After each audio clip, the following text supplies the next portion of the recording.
I came across this article and I also loved it. It was another story that just kind of struck with me because I think I really loved baseball when I was young. It was my sport. I really, really loved it, and so I'd always have a soft spot for it. So when I came across this article, it just presented a nice overall story that I wanted to share with you all again. From New York, the Sunday paper, February 10th, 1889, The Sun. It's a story called Baseball at the Pyramids. Our great athletes astonish the hoary Sphinx. And so I thought this was really cool. So take a listen to this, and I got some cool AI imagery to follow it. But again, it provides the imagery. It's kind of interesting to have AI imagery accompany, because if I drew it all, it would take me forever, and this video is a little minor, so it's not really worth me spending months drawing something for a 5-minute video.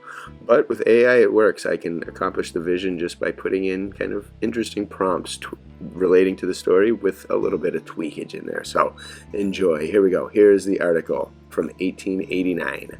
That venerable person weeps when Healy is hit by a ball. It is tough base running on the slippery sands. The trip to the Holy Land abandoned.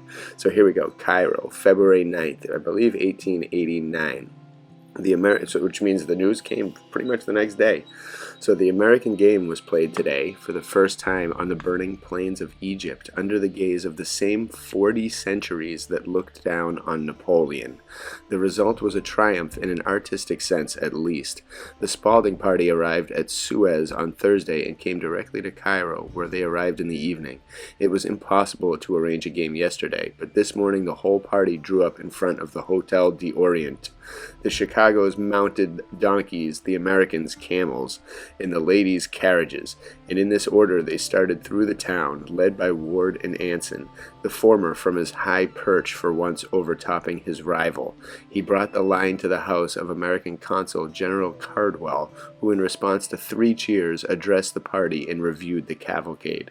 Then the party proceeded over the bridge, Castelny, and along the Nile to the village of Giga, through a double line of shouting, wondering natives who were quite unable to make the affair out. At Giza they found the necessary answer to their demands for permission to play ball at the pyramids. The Americans exchanged their camels for donkeys, and all finished their trip through the beautiful avenue to the pyramids, arriving at 2 p.m. The party went at once to the Sphinx, in front of which monument the players were photographed. Quite a number of the players were scattered over the ancient features of the Sphinx in picturesque confusion. I'd like to find that picture.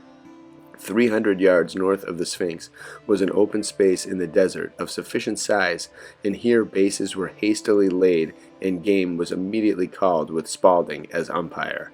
The place was most picturesque. It was fairly in the shadow of the great pyramid of Cheops, and the 2 others were in sight. Round about were a half-dozen Bedouin villages, each oasis shaded by tall palms. From these the natives flocked to the number of several hundred to see the game. Their exclamations as they squatted on the sand and observed the various maneuvers were most comical. They, a few English tourists, and our party were the only spectators, save one important person, a Bedouin sheik, who with his retinue surveyed the novel scene at a dignified distance. As a matter of course, Healy, the Egyptian wonder, pitched. In the second inning, when he was hit by a pitched ball, the Sphinx, who witnessed the entire game, was observed to weep. It recovered its equanimity, however, when Healy recovered wind. The fielders and base runners would have required the feet of camels to have made records on the sliding sands, but they made a creditable show. Tenner and Anson were the Chicago battery, and Healy and Earl the All-American. The score was... It looks like it was 6-9. Chicago may have won. Considering the circumstances, the clubs did some wonderful fielding.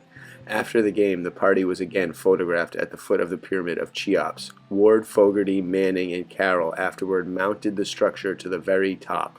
The view was greatly obstructed, a dense mist almost obscuring the sun.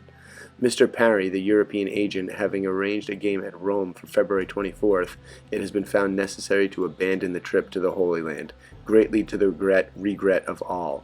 It is expected now to leave Cairo on Monday for Ismailis, and thence by canal to Port Said, where the party will take the German steamer to Brindisi. Meantime, an effort is being made to give a game before the Khedive. Everyone is in the best of health. And what a game and tour that must have been for these guys, just exploring these ancient places and playing baseball in them. And what a great time. It's not surrounded by advertisements. It's no one's pushing any type of jab or anything. They don't need Taylor Swift. It's just a minor game. These guys just doing it for the fun of it, and they're exploring the world. It must have been amazing to have that type of freedom that these guys had, and to have experienced this world that we're in now, except with all types of treasure around everywhere. And thankfully, there is still more to examine and explore in this realm, in the vaults, and definitely beyond the realm. Bless you all.